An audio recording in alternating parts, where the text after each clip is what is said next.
Bom dia! Que a graça e a paz do nosso Senhor Jesus Cristo esteja com todos vocês. E hoje, no nosso momento com Jesus, nós vamos refletir sobre a palavra do Senhor que se encontra em Romanos, capítulo 8, versículos do 26 ao 30.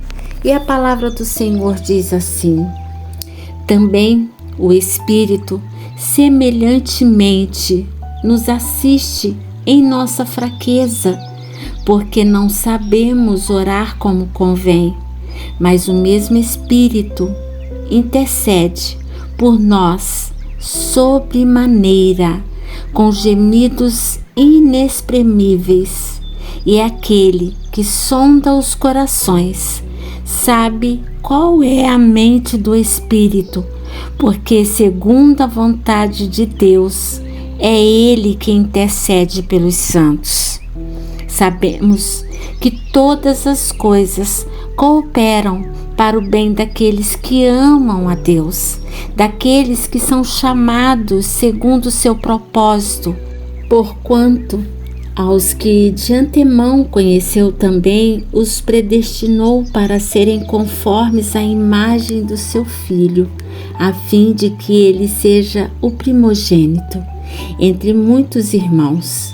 E aos que predestinou, a este também chamou, e aos que chamou, esses também justificou, e aos que justificou, a esses também glorificou.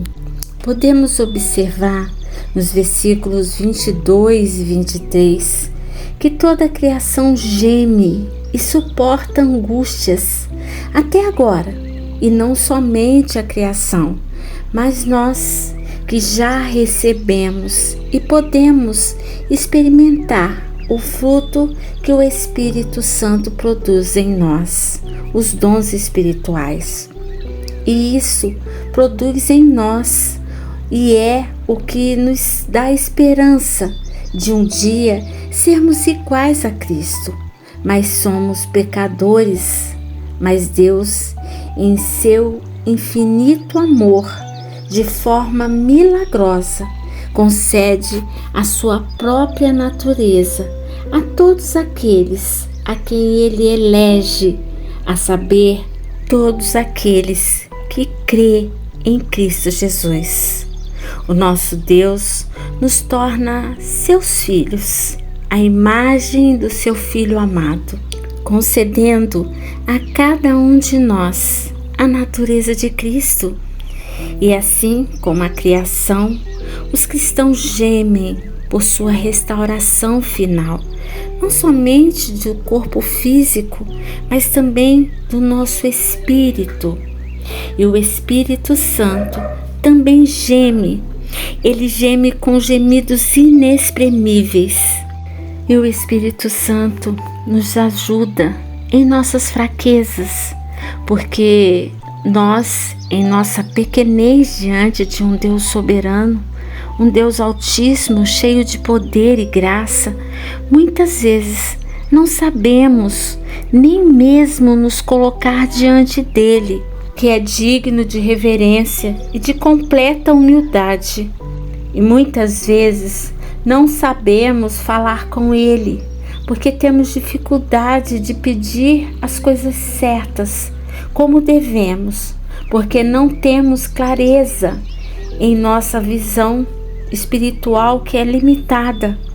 Deveríamos andar pela fé e não pelo que vemos. Mas, à medida que vamos nos esforçando para expressar a linguagem e os desejos do nosso coração ao Senhor, vamos começando a compreender que não conseguimos expressar em palavras e demonstrar a nossa sincera oração, que não pode ser expressada através da nossa inteligência, nem em frases bem elaboradas, mas acontece com um coração quebrantado, contrito e que sabe reconhecer sua fraqueza diante do Senhor.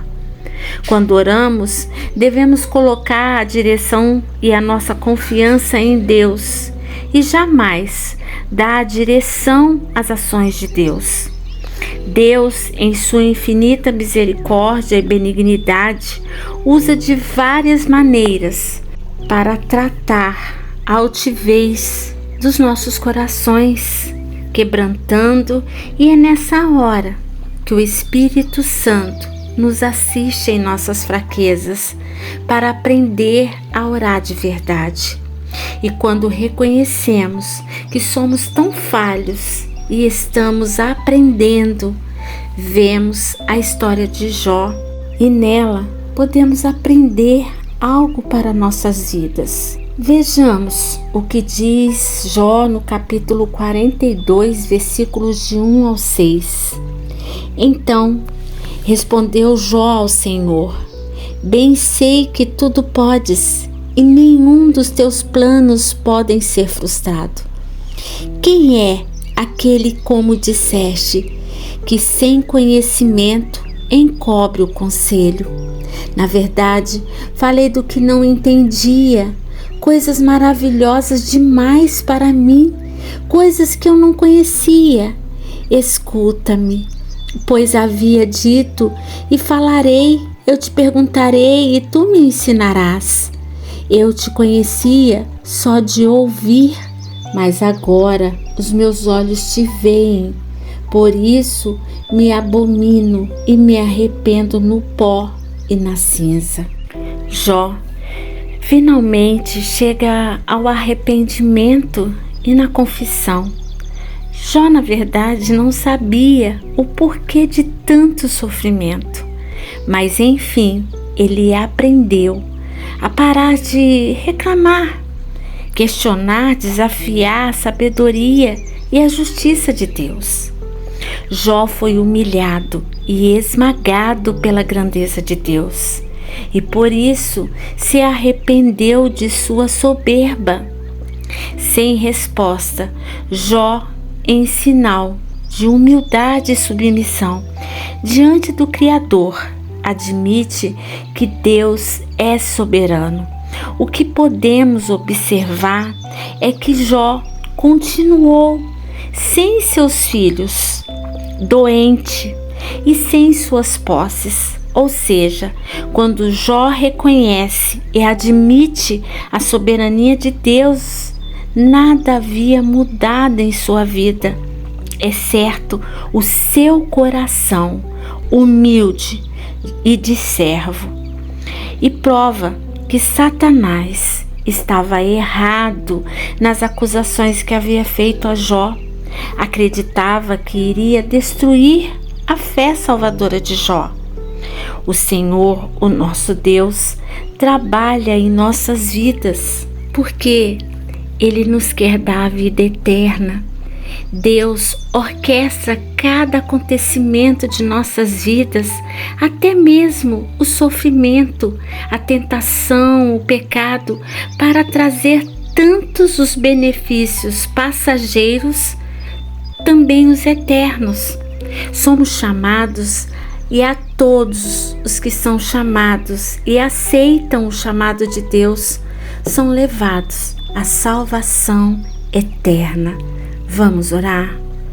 Senhor, meu Deus e meu Pai, viemos a Ti em nome de Jesus, agradecendo, Senhor, por tantos benefícios que recebemos de Suas mãos. E agradecemos por tudo, Senhor. Sabemos, Senhor, que nos assiste em nossas fraquezas, porque a Tua palavra nos diz que não sabemos orar como convém, e é o Espírito Santo que intercede por nós. Pai, pedimos, por favor, Senhor, que sonda os nossos corações e intercede pelos santos. Olha-nos com Teu olhar de bondade e amor. Tenha misericórdia de nós e nos conceda, Senhor, aquilo que vai nos levar até a Ti, até a eternidade, porque a Tua vontade, Senhor, ela é boa, ela é perfeita e agradável, e sabemos que todas as coisas cooperam para o bem daqueles que Te amam. nós oramos em nome do seu Filho amado, Jesus. Amém. Eu gostaria de deixar todos vocês com a paz do nosso Senhor Jesus Cristo, a paz que excede o nosso entendimento e que é a única, não existe outra que possa guardar e transformar o nosso coração e a nossa mente. E se amanhã o meu Jesus me permitir, eu trarei mais um momento com Jesus. Amém?